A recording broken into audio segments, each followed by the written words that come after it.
पर मैं किसी की फैमिली नहीं हूं, इसीलिए मुझ पर कोई हक ना ही जताए तो बेहतर होगा। आदित्य ने गुस्से में आरोही को घूरते हुए कहा। आदित्य की बातें आरोही के सीने में किसी खंजर की तरह चुभ रही थी, पर फिर भी वो चुपचाप खड़ी थी। इसी बीच कुणाल ने आदित्य की सारी जरूरी जांचें कर ली और वो दोनों बाहर आ गए। आदित्य बार बार अपना फ्रस्ट्रेशन और गुस्सा किसी न किसी बहाने आरोही पर निकाल रहा था और आरोही सिर्फ अवंतिका के बारे में सोचकर चुपचाप सब कुछ सुन रही थी। एक दिन शाम को आदित्य के सबसे पक्के दोस्त कृति और राहुल उससे मिलने हॉस्पिटल आए। उस रोज भी आदित्य अपने फोन में सनाया की फोटो देखकर आंसू बहाए जा रहा था। उसके अंदर का दर्द उसके चेहरे से साफ झलक रहा था और उसे इस हालत में देखकर कृति और राहुल दोनों को बहुत बुरा लग रहा था। यार, हमें अभी इसे सच्चाई नहीं बतानी चाहिए, ये वैसे भी बहुत तकलीफ में है। राहुल ने खिड़की से आदित्य की हालत देखते हुए कहा। नहीं, यही सही वक्त है इसे सच्चाई बताने का, ताकि इसके सारे जख्म इन चोटों के साथ ही भर जाए और ये अपनी नई जिंदगी की शुरुआत एक नए सिरे से कर पाए। जितनी तकलीफ इसे मिलनी है अभी मिल जाए, जिससे सारी पुरानी बातें हमेशा के लिए यही खत्म हो जाए। कृति ने अपने मन को मजबूत करते हुए जवाब दिया और फिर चेहरे पर झूठी मुस्कान लाते हुए आदित्य के कमरे में आ गई। राहुल भी उसके पीछे पीछे आ गया। कैसा है हीरो? कृति ने मुस्कुराकर पूछा और उन दोनों को अचानक से वहां देखकर आदित्य कुछ पलों के लिए अपने सारे गम भूल गया और मुस्कुराते हुए बोला, तुम लोग यहाँ? हाँ, तू जहां भी जाएगा हम तेरे पीछे पीछे ही आएंगे, इतनी आसानी से पीछा नहीं छोड़ेंगे हम तेरा, राहुल ने हंसते हुए कहा। तो आदित्य मुंह बनाते हुए बोला, हाँ हाँ, वो तो दिख ही रहा है, मैं इतने दिनों से हॉस्पिटल में हूं और तुम लोग आ जाए हो। सॉरी यार, हम दोनों शहर से बाहर गए हुए थे, पर जैसे ही पता चला हम फौरन आ गए। तू बता कैसा है अब? कृति ने गंभीर होकर आदित्य के हाथ पर अपना हाथ रखते हुए पूछा। कैसा हो सकता हूं उसके बिना? आदित्य ने उदासी भरी निगाहों से कृति से ही सवाल कर दिया।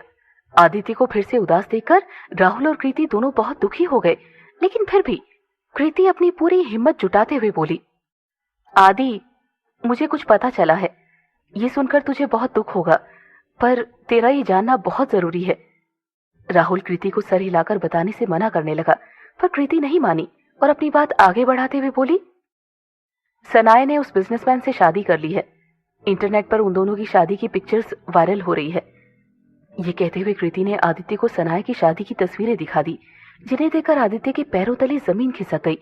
उसे समझ नहीं आ रहा था कि वो क्या करे, क्या कहे। जो सपने उसने सनाया के साथ देखे थे, वो सपने सनाया ने किसी और के साथ पूरे कर लिए थे। उसके पास अब कुछ भी नहीं बचा था आंसुओं के सिवा। इस झटके से वो पूरी तरह से हिल चुका था। उसका यकीन आज हार गया था। अब उसके पास करने को कुछ भी नहीं था, इंतजार भी नहीं। आदित्य पागलों की तरह रोने लगा।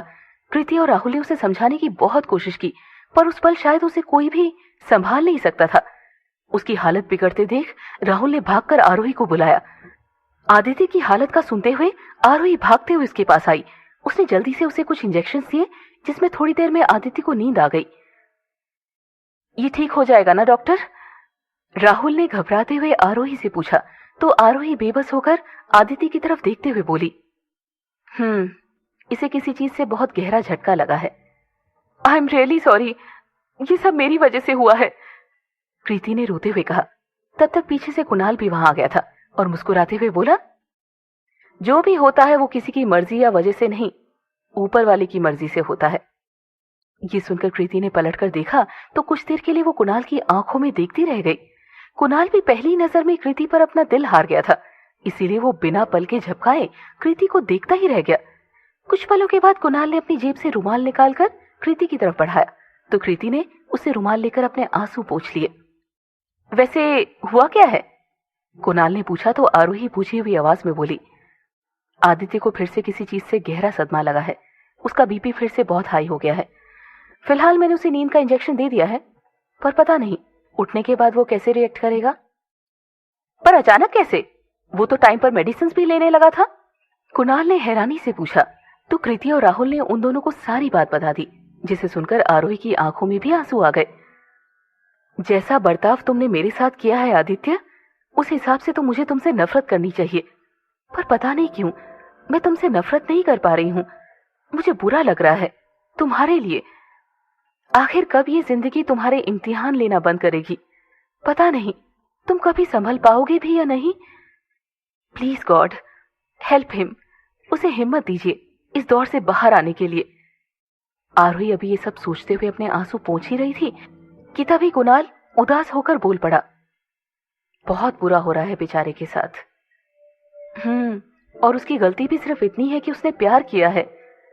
कृति ने सिसकते हुए कहा तो कुणाल मुस्कुराकर उसे टोकते हुए बोला, प्यार गलती नहीं होता है। प्यार तो इसीलिए दुनिया का सबसे खूबसूरत एहसास होता है। उसकी गलती इतनी है कि उसने गलत इंसान से प्यार किया है। वैसे आप हैं कौन जो मेरी हर बात के बीच में बोल रहे हैं? कृति ने कुणाल को घूरते हुए पूछा।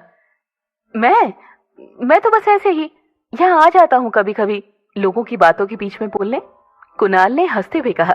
और इससे पहले कृति कुछ समझती आरोही कुणाल पर चिल्लाते हुए बोल पड़ी, शट अप कुणाल, तुम्हें इतनी सीरियस कंडीशन में भी हंसी आ रही है? कुणाल पर बरसकर आरोही कृति की तरफ मुड़ी और उसे कुणाल का परिचय देते हुए बोली, ये भी डॉक्टर ही हैं, डॉक्टर कुणाल दीक्षित। हम यहाँ इतनी प्रॉब्लम में हैं और आपको मजाक लग रहा है? Shame on you.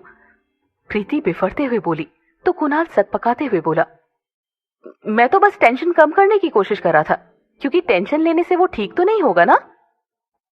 तुम्हें समझाना इम्पॉसिबल है, मैं ही जा रही हूं। ये कहते हुए आरोही खींचकर वहां से चली गई।